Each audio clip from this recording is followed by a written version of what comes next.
Hey guys, my name's Adam if this is your first time here, and today we're going to do something a little bit different. Normally when I do these videos I will record them throughout the week, however I've had a really hectic week, so I'm just going to do it in one shot and cut it together, make something good. In case you haven't noticed, I've got two cameras today, so we're going to try that out. So let's get started. A lot of Netflix news to talk about. In fact, I think I may even make a new segment specifically for Netflix. Orange is the New Black, the new trailer's come out. I'm not gonna lie, I didn't find it that informative of a trailer. There's not a whole lot of new information in it. We know obviously the chick from That 70s Show's coming back. How am I back here? I mean, I think that was a safe assumption if you saw the last season. Also this week, the whole season of Daredevil was released on Netflix. Now, I've only seen 2 episodes, so I can't really give a full review. I will say, personally, I found the first episode to be a little bit slow. I wasn't that into it. I got to the second episode, however, and I got to that fight scene that everybody's been talking about in the hallway, and holy shit. I can't tell you how awesome this is. I recommend watching to at least the end of the second episode, which is how far I've gotten, just because of how fucking awesome this fight scene is in the hallway. The fight scene in the hallway is one take, and if you watch it, being a pro wrestling fan, I appreciate the fact that they put in time for the characters to rest throughout the fight, that they're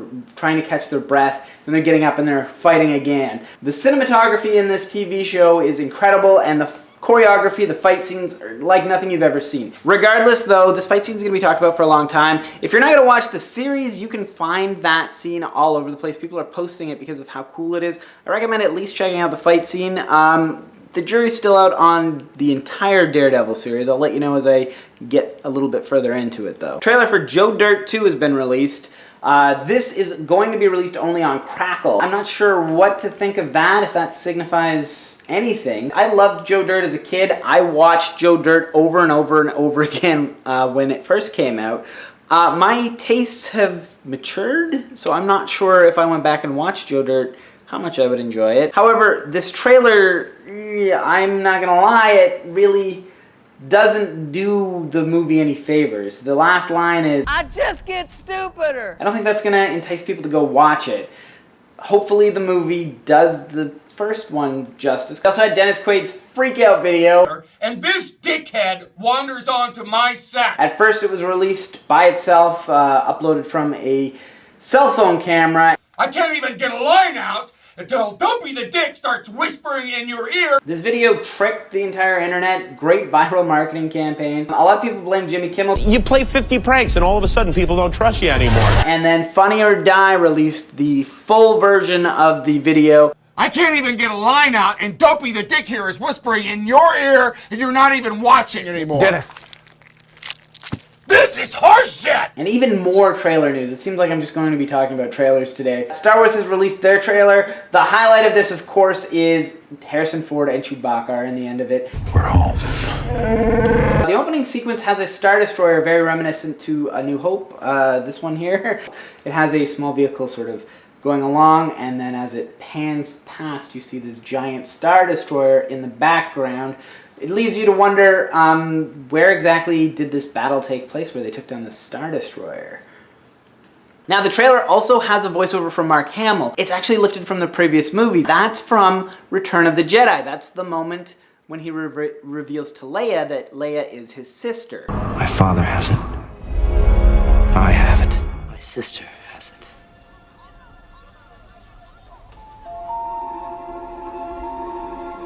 The entire internet is buzzing about this movie. Everybody's excited. Let's pray to God it's not like the prequels, because I lived through that. I remember the excitement for that Phantom Menace movie. But with Harrison Ford at least signed on, and it looks like Mark Hamill, I'm sure Mark Hamill will be involved, things are looking good, so let's just stay hopeful. Of course, I've got to talk about this police story. There's dash cam footage of an Arizona police officer running down a suspect. When I first saw this, I'm not going to lie, I was outraged. I thought this is the most brutal, savage thing that somebody could do. However, I do think that police officers do need a little bit of their own discretion, and we should leave it up to them. I know that a lot of people say that in shadier situations, and I'm not one of those people. But this guy's not innocent. This guy was pointing guns at people going into a public place. He burnt down a church with people in it. This guy doesn't deserve our sympathy. If this guy's, he survived. If this guy's a little messed up because he got hit by a car, I don't care. Fuck this guy. However, with that said, there's another story about police that's in the news this week, and that's of Walter Scott being shot in South Carolina by a police officer. Now, what happened was the suspect was fleeing. He posed no threat, had no weapon, and the police officer named Michael Slager opened fire on him as he ran away. Afterwards, he went over and picked up a taser and dropped it by the suspect's body. We know this because someone filmed it on their cell phone. Slager has been relieved of duty and charged with murder, as he should be. Just because you're wearing a badge doesn't mean you get to get away with this shit. There are people watching this that I know support police officers, and that's cool.